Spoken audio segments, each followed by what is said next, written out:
60 000. C'est le nombre de défaillances qu'on pourrait atteindre en France en 2024 selon une étude d'Altares. La raison qui explique ces défaillances, une mauvaise gestion de trésorerie et en particulier des retards de paiement. Alors évidemment, toutes les faillites ne sont pas dues à une mauvaise gestion de trésorerie de manière générale. Parfois, c'est juste le business qui est pourri ou les chiffres de l'entreprise qui sont pourris. Et dans ces cas-là, la gestion de trésorerie ne change rien. Ça n'enlève rien à l'importance de la gestion de trésorerie pour une entreprise. Alors, même si en soi, la gestion de trésorerie n'entraîne pas forcément la faillite, le fait d'avoir une mauvaise gestion de trésorerie, ça peut avoir des conséquences économiques. Par exemple, même si vos chiffres sont très bons, vos finances sont très bonnes, si vous avez la trésorerie qui ne suit pas, parfois vous allez vous retrouver avec une trésorerie à zéro et vous allez devoir emprunter en urgence ou alors lever des fonds en urgence. Et cette levée de fonds ou cet emprunt, souvent si vous le faites en urgence et que vous n'avez pas anticipé les choses, il va se faire à des conditions économiques très mauvaises. C'est-à-dire très concrètement des taux d'intérêt plus élevés ou dans la levée de fonds vous allez devoir donner plus de votre capital pour un montant donné, ou vous allez pouvoir lever moins pour une institution donnée. Donc oui, c'est vrai qu'on a remarqué par contre dans notre expérience que les dirigeants d'entreprise n'avaient pas forcément le temps de mettre le nez dans leur gestion de trésorerie, de passer leur journée à faire des Excel. Mais en fait, on n'est pas obligé de passer toute sa journée sur sa gestion de trésorerie pour avoir des résultats. En fait, c'est un petit peu 20% du temps qu'on va passer sur la trésorerie qui va avoir 80% des résultats. Et c'est le but de cette vidéo, c'est de vous donner quelques tips qui vont vous permettre de commencer, de vous mettre le pied à l'étrier pour commencer à optimiser votre gestion de trésorerie. Bonjour, je suis Corentin Godelot, je suis responsable du contenu chez Figure. Je suis aussi diplômé de l'ESCP où j'ai fait une spécialisation finance. Je suis un véritable passionné de finance d'entreprise. Et pour vous présenter Figure, nous sommes un logiciel de gestion de trésorerie justement. On vous permet de mieux gérer votre trésorerie justement sans faire des Excel et y passer des heures. Sans plus tarder, on est parti avec les 3 erreurs qui vous empêchent d'optimiser votre trésorerie. Imaginez, vous êtes le dirigeant d'une PME. Les affaires tournent plutôt bien. Vous décrochez un gros contrat qui va booster votre chiffre d'affaires. L'équipe est motivée, les clients sont satisfaits et vous avez même décidé de recruter pour accélérer la croissance. Mais voilà, vous êtes tellement concentré sur l'instant présent que vous oubliez de regarder plus loin. Vous recevez une facture d'un fournisseur que vous n'aviez pas prévu. Vous vous dites, pas de souci, on a encore un peu de cash en banque. Le problème, ce n'est que ce n'est pas la seule dépense imprévue. Quelques jours plus tard, un client important vous appelle. Désolé, on va devoir décaler le paiement de votre facture d'un mois. Vous raccrochez. Vous commencez à faire vos calculs. Et là, vous réalisez que vous n'avez aucune idée de combien d'argent il vous reste vraiment, ni de ce qui va sortir dans les semaines à venir. La panique monte.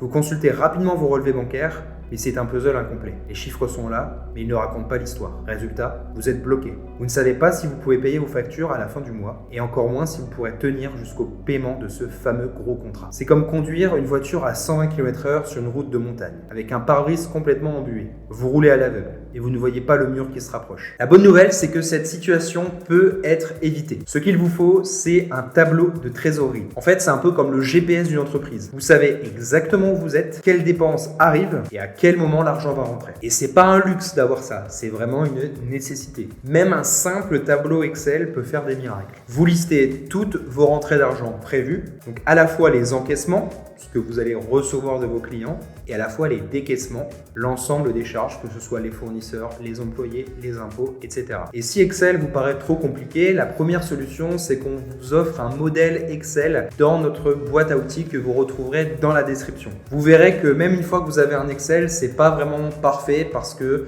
l'Excel, il faut le mettre à jour et ça va être un peu compliqué et c'est pour ça que Figure intervient.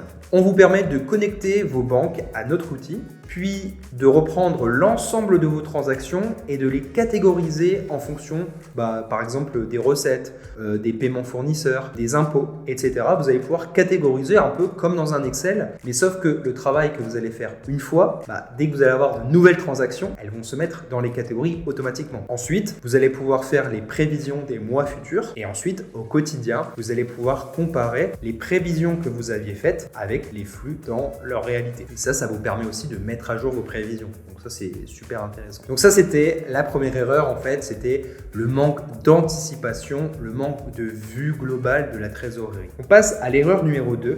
les délais de paiement. Maintenant que l'on a parlé du manque de prévision, passons à une autre erreur très classique, la mauvaise gestion des délais de paiement. Et pour comprendre à quel point cela peut devenir un vrai casse-tête, laissez-moi vous raconter une nouvelle petite anecdote. Imaginons une entreprise de service, appelons-la par exemple Alpha Conseil. Pareil, on reprend le même exemple.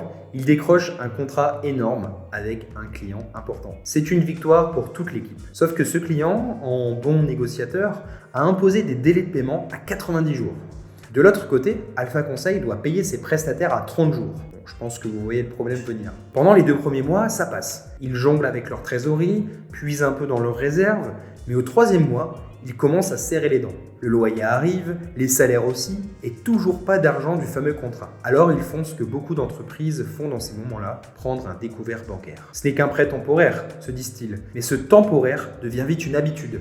Les intérêts grignotent lentement leur marge, et au final, ce contrat, qui aurait dû être une bénédiction, devient une charge et un poids pour toute l'entreprise. Donc là, le problème ici, vous le voyez, c'est qu'il y a une grosse différence entre les délais de paiement clients et les délais de paiement fournisseurs. Alors, le délai de paiement légal en France, il est plutôt autour de 30 jours. Donc, les délais fournisseurs à 30 jours, c'est plutôt classique. Par contre, les délais de paiement clients, là, ça a été le fruit d'une négociation. Alors, certes, parfois, en fait, la négociation du délai de paiement, c'est quelque chose qui dépend des rapports de force. C'est-à-dire qu'il y a certaines entreprises qui sont plus prêtes à faire des compromis là-dessus parce qu'elles sont défavorables dans le rapport de force. Très concrètement, par exemple, si une entreprise cliente a le choix entre 2 fournisseurs, elle peut utiliser comme levier de négociation le délai de paiement. Donc ça, après, c'est effectivement un arbitrage. Quand on est une entreprise, est-ce que ça vaut le coup de prendre ce client malgré les conditions défavorables?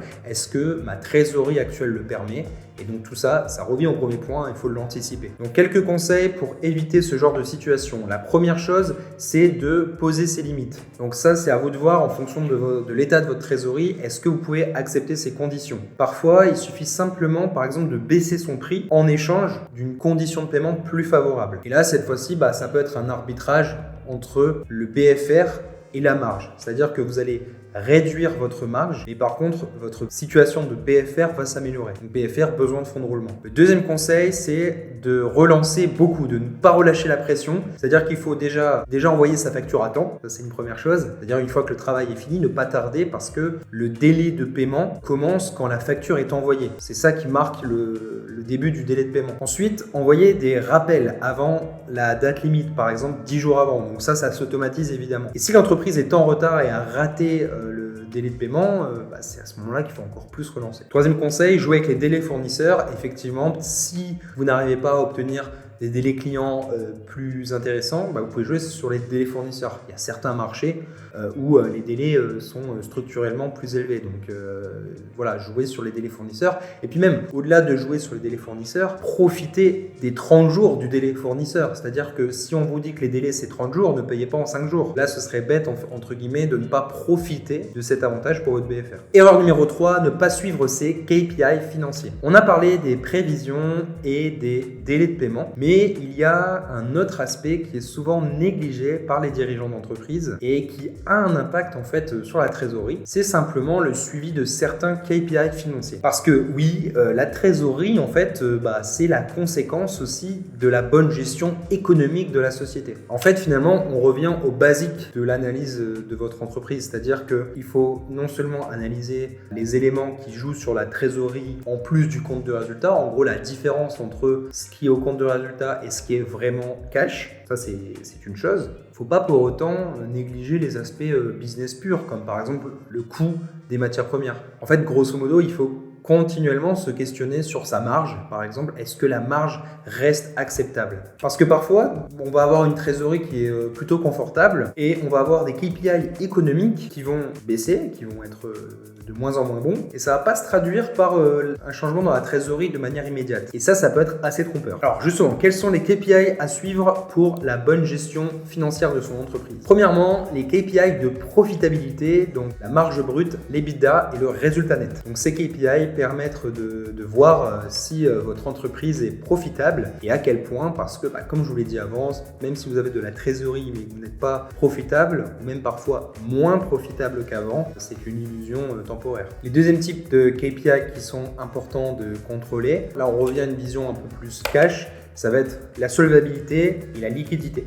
La liquidité, en fait, simplement, c'est votre capacité à faire face à des paiements à court terme grâce à vos actifs qui sont très liquides. Et la solvabilité, c'est dans le cas où on devait revendre votre société, est-ce que vous êtes solvable? Est-ce que vous pouvez payer l'ensemble de vos dettes? Alors, il y a des KPI très précis là-dessus. Je ne vais pas rentrer dans les détails parce qu'il y en a pas mal. Grosso modo, l'idée, c'est de continuellement suivre ça parce que c'est des KPI, par exemple, qui vont vous permettre de convaincre des investisseurs. Et enfin, donc pour cette problématique de suivi des KPI, l'important en fait, c'est de mettre en place un suivi de ces KPI. La première chose et l'important, c'est de mettre en place des reportings réguliers. L'idée, c'est de se forcer tous les mois à faire un reporting des KPI qu'on veut suivre. Il y a une phrase un peu connue qui dit « on n'améliore que ce qu'on mesure ». Donc même si vous pensez que simplement noter ces KPI toutes les semaines sans forcément mettre votre attention dessus de manière